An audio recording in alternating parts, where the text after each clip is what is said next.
A school bus was speeding out of control toward a cliff, and the only person on the street who could stop it was a homeless veteran no one ever noticed. But before that moment came, the morning seemed just like any other. In a quiet town tucked between wooded hills, fog drifted low over the rooftops and blanketed the narrow, winding roads. The early light had not yet fully arrived, leaving everything in a dull gray. A soft wind rustled the dead leaves along the sidewalk. Near a sharp bend known for its slippery slope, an old man sat alone. He leaned against a rusted street lamp, wrapped in a tattered military jacket, with frayed shoulders and a missing zipper. The fabric was faded, full of holes, but he wore it every single day, like it was the last thread tying him to a past no one cared to ask about. His name was Ray. To most people in town, he was just that homeless guy, the one who showed up at the same corner every morning, the one who talked to himself sometimes, the one you crossed the street to avoid. But no one knew who he really was. Ray was a former soldier. Years ago, he had led search and rescue units in the middle of a war zone. He had carried wounded comrades through minefields, survived ambushes with nothing but instinct, and stood face to face with death more times than he could count. But war doesn't only take lives. It takes pieces of the soul. When the war ended, Ray returned home to a world that had moved on without him. He had no family, no house, no job waiting, no welcome, only silence. And so, little by little, he vanished from society's memory, but not from duty. Every morning, he returned to that same spot, not to beg, not to loiter, but to watch, to guard. No one asked him to. No one even noticed. Yet for 3 years, through every season, in sun and snow, Ray sat there, watching the dangerous curve ahead, watching just in case. That morning, the air was colder than usual. Ray's breath came out in short clouds. His hands trembled as he warmed them over a small flame inside a coffee can. Beside him lay a crooked walking stick, and beneath the coat, an old battle wound ached from the cold. Still, he didn't complain. He didn't move. He simply stared toward the fog-covered bend. In the distance, a low engine growled. Steady at first, then louder, then rough. Ray lifted his head. His eyes narrowed. His ears picked up a vibration, the rhythm of a vehicle, something big, something heavy. It was coming too fast. A school bus. Ray's heart tightened. His hand moved slowly toward his stick, not from fear, but preparation. His body, broken though it was, still remembered. Something was wrong. The bus was still out of sight, but the sound told him everything he needed to know. The engine was too loud. The wheels didn't sound steady. And then came the blaring horn, long, panicked, held down in desperation. Ray stood up. He stepped forward to the edge of the sidewalk. His breath fogged the air in front of him. His eyes locked on the bend, now glowing faintly with 2 yellow headlights breaking through the mist. Something was coming. Something that would need to part him. He thought the world no longer needed. And once again, Ray, forgotten, homeless, alone, would have to answer a call no one else could hear. The yellow school bus emerged from the fog like a ghost, its headlights cutting 2 sharp beams through the morning mist. It was moving far too fast for that stretch of road. The engine growled, wheels screeched against the pavement, and inside the bus, 27 children began to realize something wasn't right. The driver, Mr. Martin, gripped the steering wheel with both hands. His face was pale. Sweat gathered on his forehead despite the cold. His foot slammed the brake pedal again and again. Nothing. The brakes had failed. He knew this road. He had driven it for years. But this time, he couldn't slow the bus down. The downhill slope, the sharp curve ahead, the lack of guardrails, they all spelled one thing: disaster. Inside the bus, the usual morning chatter and laughter had turned into silence, then into panic. Ellie, a little girl in the front row, stopped coloring in her notebook. She looked up at Mr. Martin's face. He didn't look back. He was focused, tense, fighting a losing battle with the steering wheel. Ellie sensed the fear before she even felt the speed. In the middle rows, some children held their backpacks close.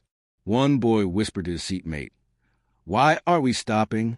No one had an answer. The tires skidded slightly as the bus hit a patch of moisture on the road. The entire vehicle jolted. Children gasped. Mr. Martin tried to steady the wheel, but the bend was coming fast, and there was no room for error. Meanwhile, at the bottom of the hill, Ray took a slow step into the street. He could see it now. The front of the bus, the driver's wide eyes, the shaking frame, the trembling children pressed against the windows. He had seconds, maybe less. Ray didn't have a plan. He didn't have tools. He didn't have time to think. But what he did have was instinct, and instinct doesn't wait. His eyes darted to the side of the street. There, an old utility pole with a sagging cable draped low between rusted hooks. A torn strip of metal fencing lay tangled nearby. His mind raced. His body moved. In a single breath, he grabbed the length of thick cable with both hands. It was heavier than it looked. Cold, frayed at the ends.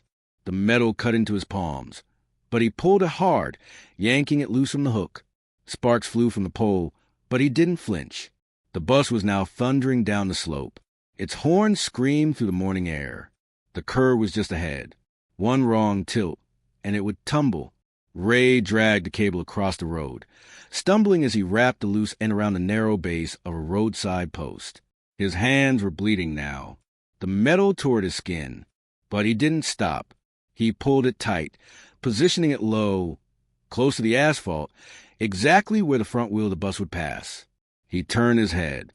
The bus was there, coming straight at him. Time slowed.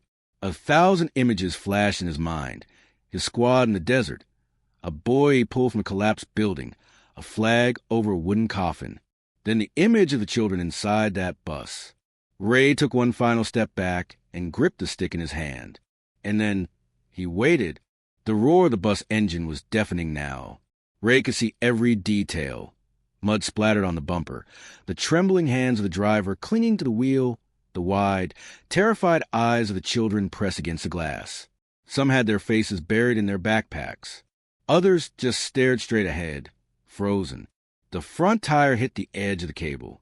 For a moment, nothing happened. Then, a violent jolt rocked the bus. The front axle twisted unnaturally. The cable snapped taut, and the force ripped the bus sideways, throwing its weight off balance. The sound of screeching rubber mixed with the screams of the children inside. Mr. Martin, still gripping the wheel, shouted as he tried to correct the turn, but it was no longer in his control. The bus tilted. Ray held his breath. The wheels on the left side lifted off the ground for a second, just a second. But then, with a heavy slam, the full weight dropped back down. The tires skidded. Dirt and rocks flew into the air as the bus veered off the pavement. It barreled toward the edge of the hill, but now it wasn't heading for the cliff. Instead, it crashed into a patch of overgrown weeds and soft earth just beyond the road, and stopped. Silence. Smoke rose gently from the engine. The back door creaked open. The front door refused to budge. Inside, the children sat in stunned stillness, breathing hard, some sobbing quietly, others looking around as if trying to understand what had just happened. The entire vehicle leaned slightly in the mud, a few inches from the sharp drop that would have taken them all down the ravine. Ray dropped to one knee. His hands throbbed. His chest ached. His vision blurred for a moment from the adrenaline, but he was still, breathing, alive. Someone shouted from the road. Then another voice. A car had pulled over. Then another. People began rushing toward the scene, their feet pounding on the pavement, phones already raised, yelling questions, calling 911, looking around until they saw him. An old man, covered in dirt, hands bleeding, jacket torn, standing quietly a few feet from the tangled cable and the skidding tracks left behind. No one recognized him. Not yet, but they knew what he had just done. And the children inside the bus, 27 of them, were all still alive because of him. Sirens wailed in the distance, growing louder with each passing second. Red and blue lights began to flash through the mist, bouncing off the trees and broken roadside posts. Paramedics rushed in first, guiding the children off the bus one by one. Some kids had minor scrapes. Others were just shaken, but all of them were alive. Teachers and parents who had arrived after the news spread began calling out names, hugging their children as they stepped out into the cold morning air. Still, no one noticed Ray. He stood silently near the edge of the road, his back against the same rusted street lamp where he always sat each morning. His breathing was slow now, shallow. His hands throbbed with pain, crusted in blood and bits of gravel. But he didn't move. He just watched. A few feet away, Ellie, the little girl who had sat near the front of the bus, looked around. Her eyes scanned the crowd, passing over reporters, officers, paramedics. She was looking for someone. Then she saw him, the old man by the pole. Their eyes met. She stepped forward. "Hey!" she said softly, tugging her mother's sleeve. "That's him." Her voice was small, but clear. "That's the man who saved us." Heads turned. At first, there was confusion. People looked at Ray, unsure what to think. He didn't look like a rescuer. He looked like someone you might ignore on the street. His clothes were filthy, his boots uneven, his jacket torn. But Ellie wasn't the only one. More children began to point. He was there. He stopped the bus. I saw him throw something in front of the wheels. Suddenly, all eyes were on Ray. He didn't speak, didn't even lift his head fully. The attention felt foreign to him, like standing in a spotlight after years of living in shadows. A police officer slowly approached. "Sir," the officer said carefully, "were you here when this happened?" Ray nodded. "You stopped the bus?" Ray paused for a moment, then said quietly, "I tried." A journalist from the local paper was already scribbling notes. A cameraman zoomed in. The officer looked at the mess of torn cable stretched across the road, then at Ray's hands, then at the exact point where the bus had gone off course. And for the first time that morning, someone stepped closer to Ray with respect in their eyes. More officers came over, then 2 firefighters, then a medic who gently took Ray's hand and began cleaning the wounds. But Ray kept looking at the children, just the children, because in his mind, all that mattered was that they had walked off that bus on their own 2 feet. The rest didn't matter. Ray sat quietly on the back of an ambulance, wrapped in a silver thermal blanket. His hands were bandaged, his breathing steadier now.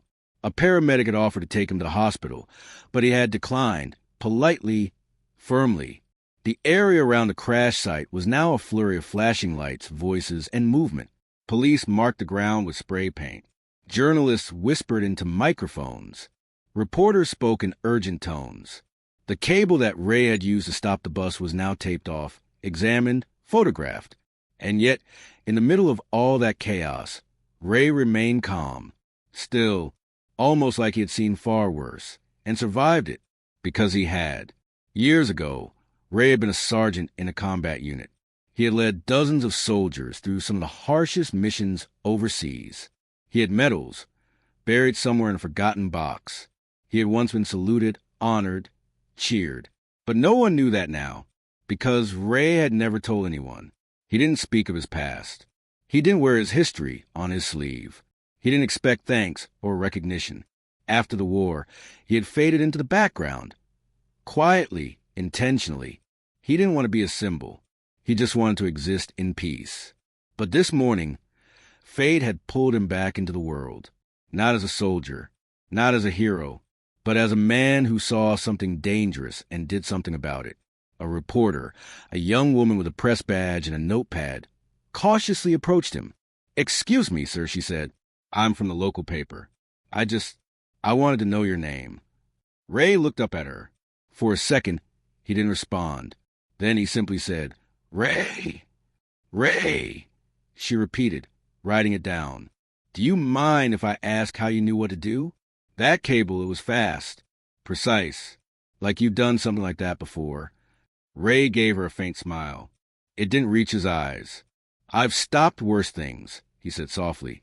"That bus just needed a little help slowing down." The reporter hesitated. "Were you in the military?" Ray didn't answer.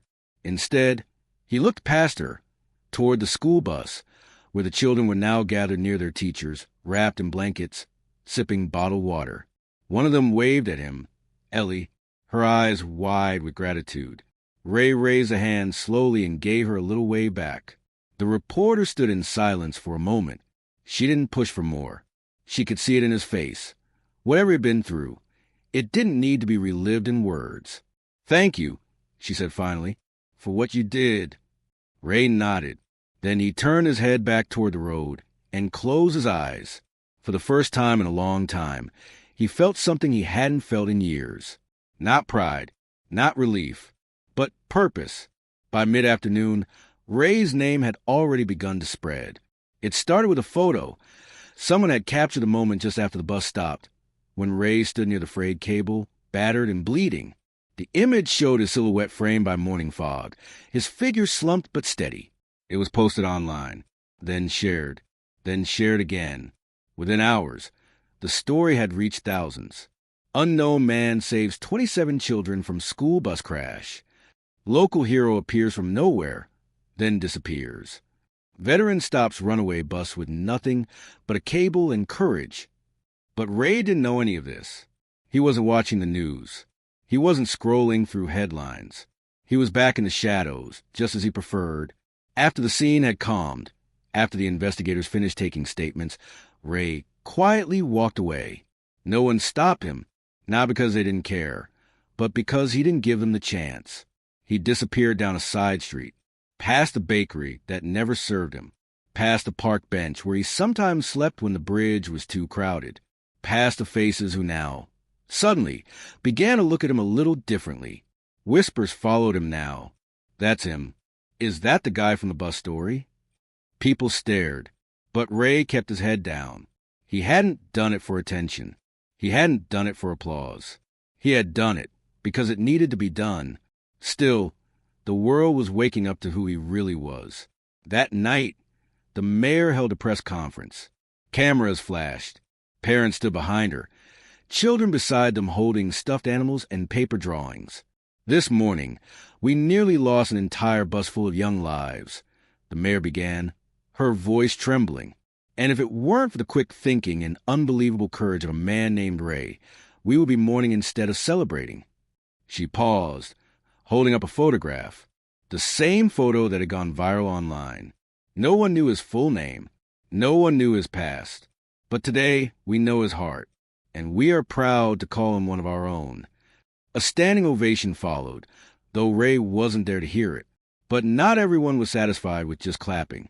The next day, local veterans groups began searching public records. A retired officer recognized Ray's face from decades ago. Pieces started to fall into place. His full name, his service history, his medals, his record.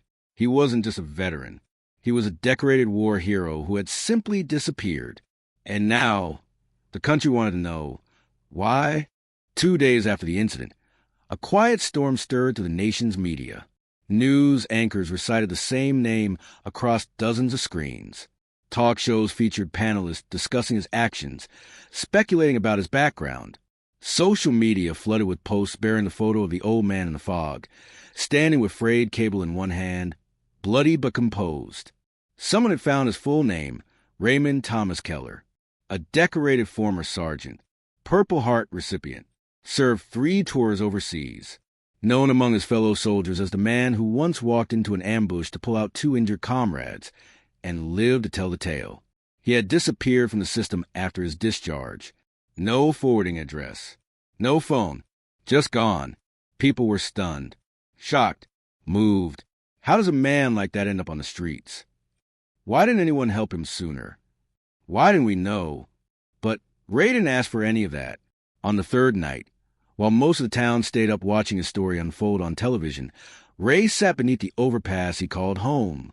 A stack of newspaper clippings lay beside him, delivered by a local boy who didn't say much, only smiled and said, "Everyone's talking about you, sir."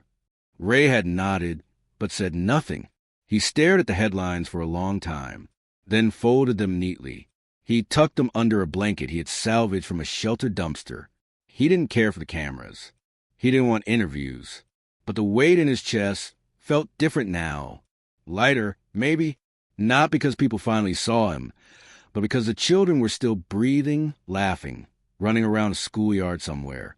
That was enough. But fate wasn't finished with Ray.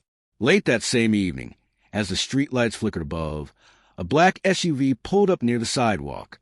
Two men stepped out, one in a suit, the other in a decorated military uniform. Ray watched them approach.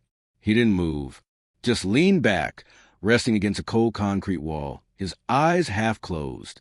The man in uniform stopped a few feet away. "Sergeant Keller?" Ray looked up slowly. His eyes were tired, but alert. "You're not with the press," he said.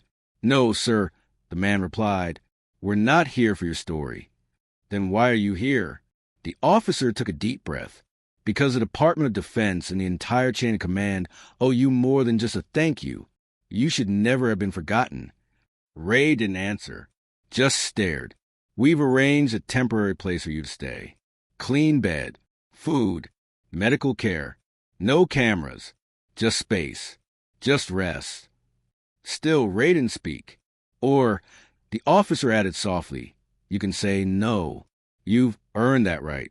But I was sent here because the people who serve with you still remember. We never stopped." That made Ray blink. The silence stretched. Then, slowly, quietly, nodded once. Not for them, but maybe for himself. Ray didn't say a word during the car ride.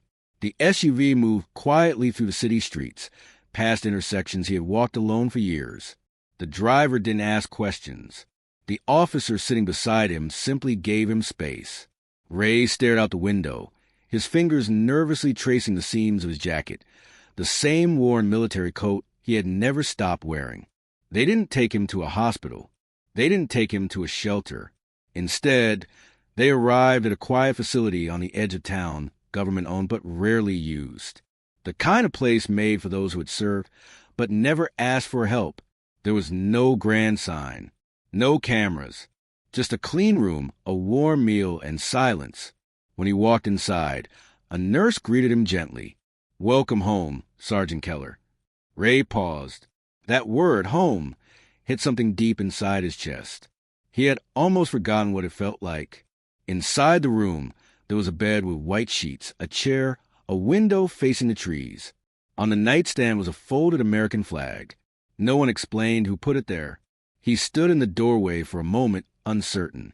Then, slowly, he walked in. He removed his coat, set down his stick, and sat on the edge of the bed. The mattress dipped gently beneath his weight. He closed his eyes just for a second, and that second stretched into hours. For the first time in over a decade, Ray slept in a bed. The next morning, a doctor came in, then a therapist, then a counselor from the Department of Veterans Affairs. No one rushed him. No one forced him to talk. But one by one, they offered something he hadn't received in years: respect.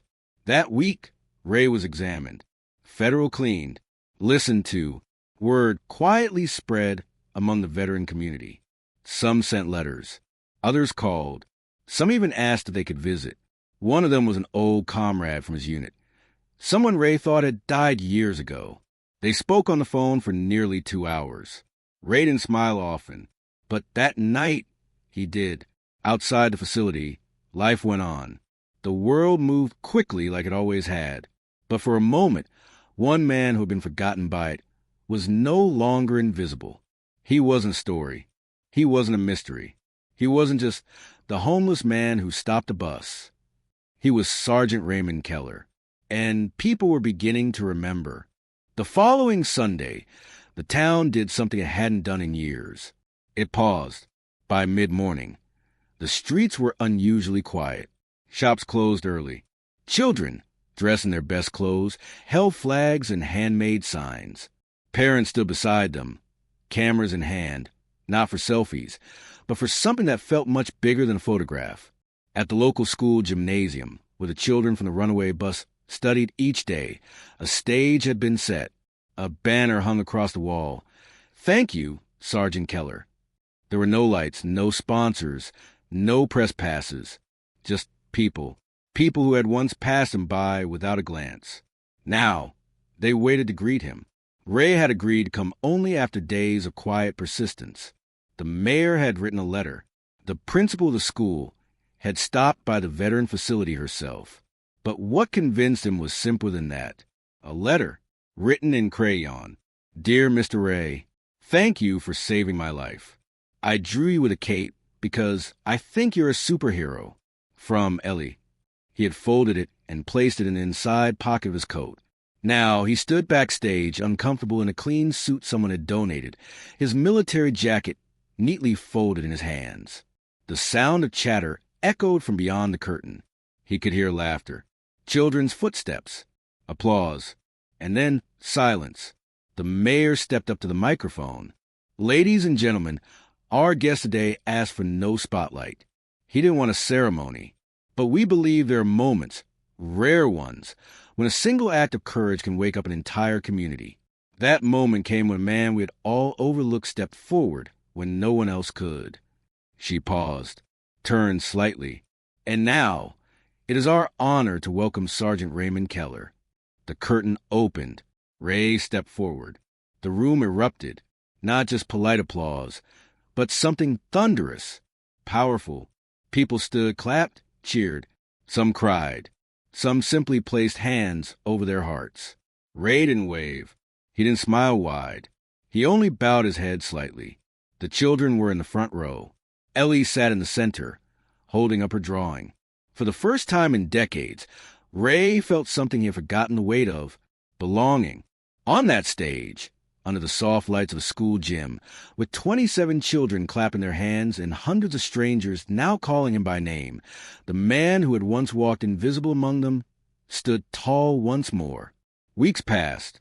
The town's admiration never faded. Ray's story was no longer a trending headline. It had become something more permanent, something people spoke about at dinner tables, in classrooms, at church, not because of the miracle itself, but because of what it revealed about them, about who they had ignored, and who they nearly lost. Then came the letter. It bore the seal of the United States government, handwritten and formal. Ray was being invited to Washington. At first, he hesitated. He had never sought recognition, not in the war and not after. But this time, he wasn't going for himself. He was going for the kids. 3 weeks later, he stood in a grand hall beneath a dome lined with golden stars. Rows of uniformed soldiers sat quietly. A military band waited at the edge of the platform. The crowd was solemn, proud. At the front stood a general, eyes firm but warm. Ray was called forward. As he approached the podium, the general spoke to the audience. This man is a symbol not just of bravery, but of forgotten duty. He gave his country everything, then vanished without complaint. And even after years of silence, when danger came again, he didn't hesitate. He acted. He protected. Not for glory. Not for headlines. But because that's who he is. He turned to Ray. And Sergeant Keller, your country remembers. The general opened a small velvet box and revealed a medal newly commissioned. It was not for combat. It was for courage and peace. The medal was placed around Ray's neck as the audience stood. This time, Ray did smile just slightly as the room echoed with applause. Later that night, back in his new room in the quiet veteran residence on the edge of town, Ray sat by the window. The moon hung low, silver light brushing across the floor. He held Ellie's drawing again, now laminated and placed beside the medal. He thought about the bus, the children, the moment when instinct had taken over, and he thought about what came next. Because Ray knew he couldn't return to the shadows, not entirely. People were listening now. Veterans groups had reached out, asking if he'd speak. Schools wanted to bring him in to teach courage. Families wrote to thank him for reminding them of what sacrifice looks like. Ray didn't promise he would attend every event or accept every invitation, but he made one promise to himself that night. As long as he was breathing, he'd never stop watching that road. Because heroes don't disappear. Sometimes they just wait for the right moment to be seen again.